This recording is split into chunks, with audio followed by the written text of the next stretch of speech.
It was a free-for-all. There was no media there. There's no one to look after you. And the Marines took it upon themselves to shoot at, beat, rob, rape, kill whoever they wanted to. And that's being proposed on the news as like a few bad apples. This is a very isolated incident.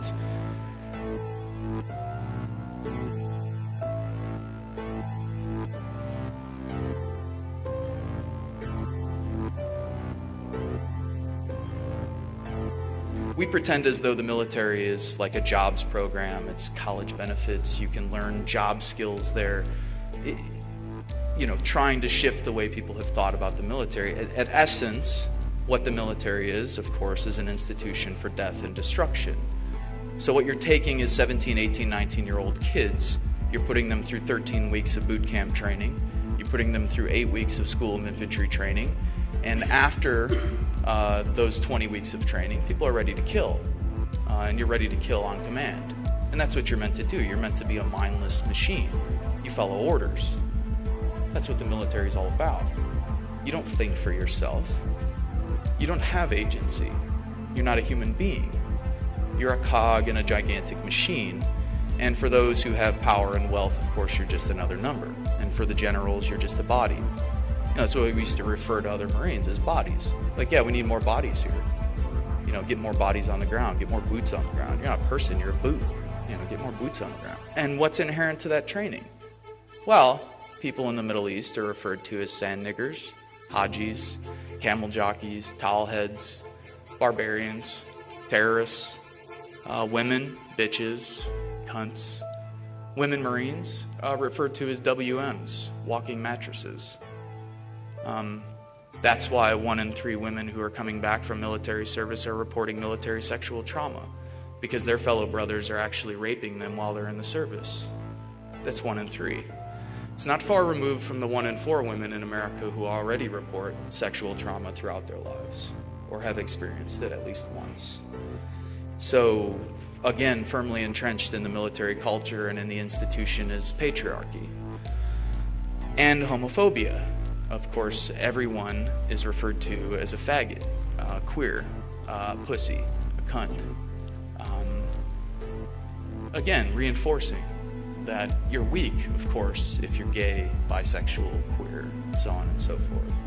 All firmly entrenched in the training, all firmly entrenched in the ideology, and all firmly entrenched in the kind of linguistics and the lexicon within the military. In Iraq, what did we do? We went on house raids, patrolled, either waited to get blown up by IEDs or mortars, because tactically it's insane. Everybody knows that you cannot win a counterinsurgency war, whatever winning would be. It's never happened. You can talk to the British who've been to Malaysia, you could talk to the French who've been to the Algiers, you could talk to the Americans and Australians and the rest who've been to Vietnam and Korea, and the Soviets in Afghanistan, and the United States in Afghanistan and Iraq, and every single time militarily have had their asses kicked, and rightfully so. But have also caused tremendous amounts of death and destruction. 1 million Iraqis dead. 7 million Iraqis displaced within a country of 25 to 30 million people. An entire generation lost. People forget that when there's a war for 10 years, kids don't go to school. You don't develop. You drop depleted uranium-coated rounds that have a half-life of X amount of billion years, and so now you have birth defects in towns like Ramadi and Fallujah that are 500% what they were 10 years ago. We've absolutely devastated that country, the United States and the West. After 30 years of warfare, supporting both sides in the 8-year war with Iran and Iraq, the Gulf War, the sanctions throughout the 90s that Madeleine Albright and Bill Clinton said were worth it. 500,000 dead, women and children, Madeleine Albright on news, 10 o'clock news. Yeah, it's worth it. Absolutely. What was happening over there? We were killing people. We were killing innocent people.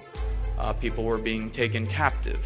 If they looked like a quote-unquote insurgent, you did what you wanted to do with them. It was a free-for-all. There was no media there. There's no one to look after you. And the Marines took it upon themselves to shoot at, beat, rob, rape, kill whoever they wanted to. And that's being proposed on the news as like a few bad apples. This is a very isolated incident.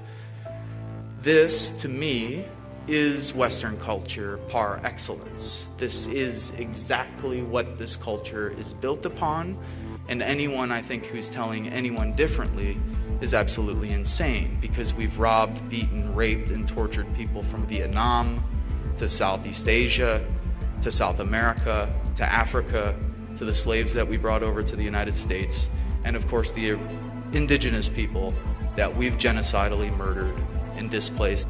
We operate 900 to 1,000 military bases worldwide and have overthrown democratically elected governments from Libya to Iran to Chile, and right now as we speak, drones are killing civilians from Pakistan to Somalia, all in the name of American empire and all with American tax dollars.